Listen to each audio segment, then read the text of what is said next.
There was no long mourning period with the breakup of Merlin's dad, no ashes to carry literally or metaphorically. My dad was alive then, and although I had given up professional pursuits in lieu of living with my ex illegally in Canada, I harbored no ill will, regrets, or unmanageable heartbreak. It was long overdue. We went straight to spending time as friends and co parenting Merlin. He helped nurse me through breakups with both Englishmen and the death of my father, keeping in touch to remind me of my strength and value. He provided a grounded and stable place for Merlin, while Dad and I were at times caught up in a grief storm and carried by its wind to be scattered someplace abroad where entrance with a pet proved difficult to the point of impossible. It was for this reason that when he asked me to be the best man at his wedding in the Loire Valley of France, I not only jumped at the opportunity to show my unconditional love and support, but also to take my son and Merlin dog to say goodbye. At 14 years old, 98 in dog years, I was sure Merlin and he would never again be in the same room in their respective forms again. The decision to travel to France for the wedding brought with it an unexpected yet meaningful opportunity. Scattering more of Dad's ashes and adventuring to unexplored territories. While the wedding served as the primary reason for our journey, it opened doors for deeper experiences and connections. In a spontaneous twist, I decided to involve my son in the decision making process, granting him the agency to choose our destination from a plethora of work exchange options across Europe. His selection, a Montessori school in Marseille, was guided by a single image on the cover depicting a young boy engrossed in the act of drawing a scene that resonated deeply with him. He envisioned companionship and creative expression, two elements he cherished at his tender age of 4. The inclusion of Merlin, our faithful companion, was pivotal. With reassurance from the teacher and our host that he was just as welcomed as us humans, we embarked on our journey a month prior to the wedding.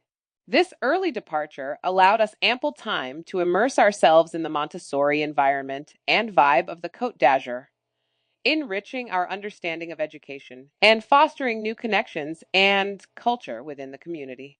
As we turned toward our roles in the impending wedding ceremony, our time in Marseille became more than just a prelude to the celebration. It was a chapter of growth, exploration, and shared experiences, a testament to the unexpected beauty found in the intersection of familial ties, personal growth, and serendipitous adventures. With all the moving parts and pieces to be responsible for, I was bound to forget something. In the shuffle of packing and repacking suitcases and carry ons, Dad's bag of ashes accidentally got switched with a bag of cubensis. Mostly powdered, this magical mistake looked uncannily similar in color and form as Dad's ashy remains. There is something symbolic in the mix up that I honored, scattering that particular pixie dust with religiosity as well, sharing them around and invoking the same sacredness and ceremony as I did with Dad's dust. I would tell these individuals about my mix up and regale them of a story or two of my dad and my even more reckless youth, incredulous as it sounded coming from a woman who had just committed a very serious international crime, with a child and dog no less. Our journey through the south of France unfolded with a blend of excitement and unforeseen challenges, mirroring the unpredictability of life itself up until then. Traveling in an electric vehicle was supposed to ensure that we travel in both sustainability and style. Yet it also exposed us to the logistical hurdles of navigating a still evolving infrastructure, with most of the charging stations being rendered inaccessible or inoperable, or worse, non existent. Sleeping in the car or on beaches out of necessity, waiting for charging or available charging ports. The moments of uncertainty as we grappled with the scarcity of functional charging stations punctuated our journey, but the scenic landscape of the French Riviera provided a worthy backdrop to our misfortune. Each breakdown became an opportunity to deepen our resilience and resourcefulness. I was determined to transform the setbacks into moments of shared determination and bonding infused with copious amounts of magic and imagination. A few nights of car camping could not dampen our style or spirits. With routine scattering of ashes, I ensured that we all finished the journey unblemished and with good humor. We found ourselves floating to Basel, Switzerland. I reconnected with a friend there that I had not seen in 20 years when I had lived briefly in Austria. His girlfriend, my son and I baptized ourselves in the waters of the Rhine and rode their therapeutic waters, our bodies bobbing near the big pharma factories that rose majestically along the banks, beacons of industry and infantry, as they were. I could not help but wonder if they had leaked their remedies into the river, since I had never before in my life felt so invigorated and moderated of mood after a swim. The visit itself offered a serene interlude at first. My hosts, having no children, thoroughly enjoying their coupledom and freedom, were waxing amenable to having an old friend visit, but were soon laden by the capacity to sustain prolonged interaction with outside influences. He and his girlfriend became fiery in their couple, and it was not long before the tension pushed us along on the mercurial wind of our committed mission to stay where the fun is. I was the captain of this ship, but we all had a say in our adventures, in that I carefully considered the needs of all when delegating the directions and deviations of our adventures. All is possible, and there are only three things that I beseech my son and dog: have as much fun as possible, be as free as possible, and be as safe as possible. I think that working within those confines allows for both flexibility and focus on changing priorities, with safety being the main one. Besides, this alone allows me the assuredness that I am practicing good parenting at all times. Our premature pit stop in Zurich allowed us to experience the practice of miracles. Our designated host was not available so soon after our swift exodus from Basel. As I sat contemplating our interim move, we met two strangers at a Zurich train coffee shop who invited us to a rave on the lake of its namesake. Families and kids alike were making the most of the summer afternoon and evening, basking in the joys of summertime ritual, the impromptu rave being one of them. Conarcting with my official Zurich host was nothing short of unavoidable. Like fate's web, the beloved ex-roommate who had invited the first Englishman into my home so many years before, and convinced me to take on the boat hitching challenge, was once again playing a significant role in my now, our fate. It was so surreal to see him, and yet so comforting to know that he had not changed for love nor money. He was unabashedly brilliant, but boundaried, focused yet clueless, charming, and authentic. I had not changed either, for when he went to work over the week, I would raid the refrigerator, eating his food to nigh scarcity, much like I had done so many years before. He, in turn, did what he had always done and flagrantly fed my dog Merlin scraps from the table, leaving me the task of retraining. We were gifted an impromptu tour guide in one of our welcoming ravers from the train station.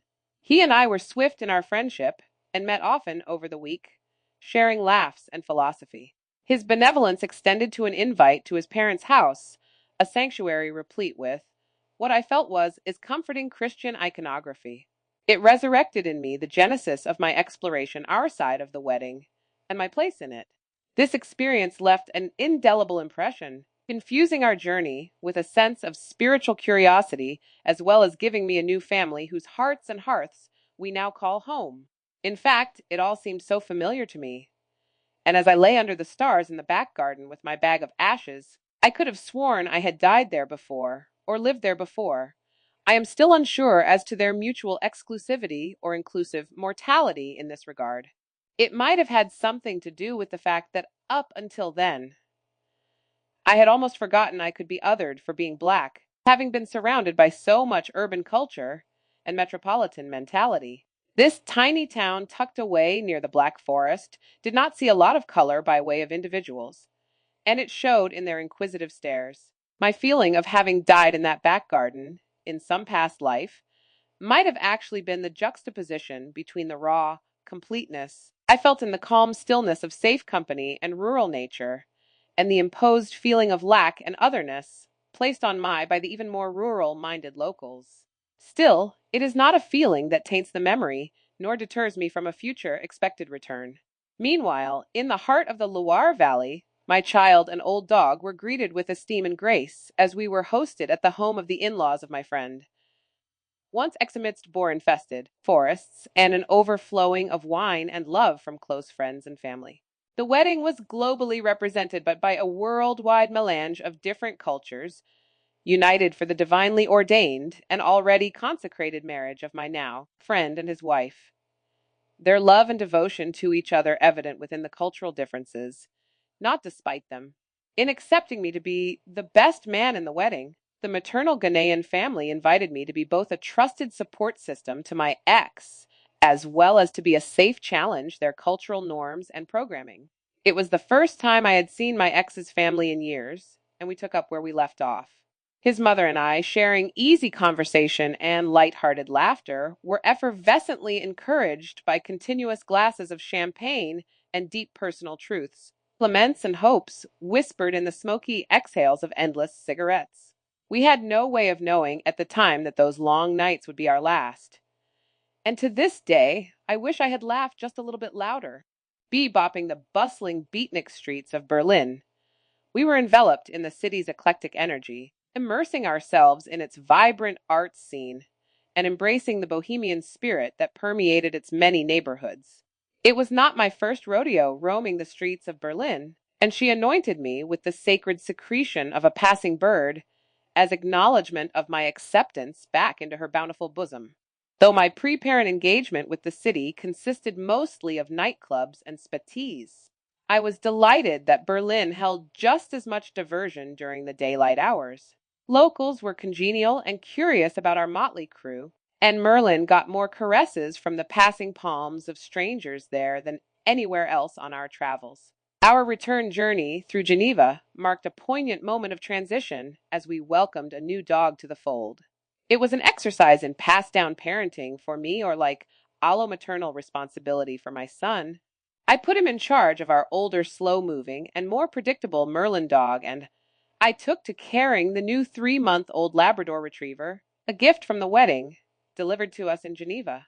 The gesture spoke volumes, further reaffirming the enduring bonds of love and connection that we had cultivated with the wedding family, now a part of ours.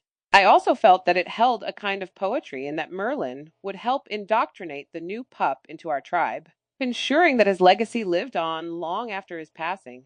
The puppy, with its playful energy and affectionate nature, was an opportunity to cultivate a sense of home and belonging, providing companionship and support as we navigated this new chapter of our lives. This new phase included the impending milestone of my son's entry into the institutional ranks of public school, serving as a catalyst for introspection and reflection. It prompted me to reassess my priorities and recognize the significance of establishing a sense of stability and routine for both myself and my family. As much as I wanted to continue, our freewheeling stability was desperately needed, if only to reline our coffers. The trip's price tag demanded that I address my pecuniary pitfalls.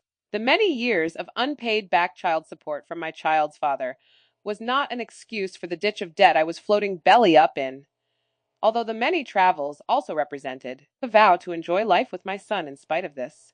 Still, the dog was needed as a paperweight to hold me down and help fill the massive hole in my budgeting bucket. Our travels culminated in the vibrant streets of Amsterdam, where we savored the final moments of our adventure. Amsterdam is not a pet-friendly city, and I struggled to stay sane at first as we stumbled through the city streets, arms laden with luggage and a tangle of dog leashes. By then, our mislabeled bag of ashes was long gone, and I was feeling the weight of responsibility. I was exhausted, body and mind, and my spirit was in need of rest. That last leg of travels was only made passable by the visit from a friend from home, and a couple of welcoming barflies that gave us accommodations, despite our canine companions, if not because of them. Amsterdam is not a dog-friendly city, as far as paid hospitality is concerned. Not even the excuse of them both being medically trained allowed for any empathy on our behalf. And while most places would not accept our allergy-inducing companions, outside was fair game for all. Every bit of grass in that city was covered with the corporeal forms of those milk-ilking the last days of summer, and we responded in kind. Amsterdam is a very livable city, even if not as gregarious as Berlin. Something about it seemed more sophisticated and less playful than Berlin, in a way that I cannot fully articulate. I say this as a description, not discrimination. The last days were filled with picnics, museums, and promises to return. A promise I intend to keep.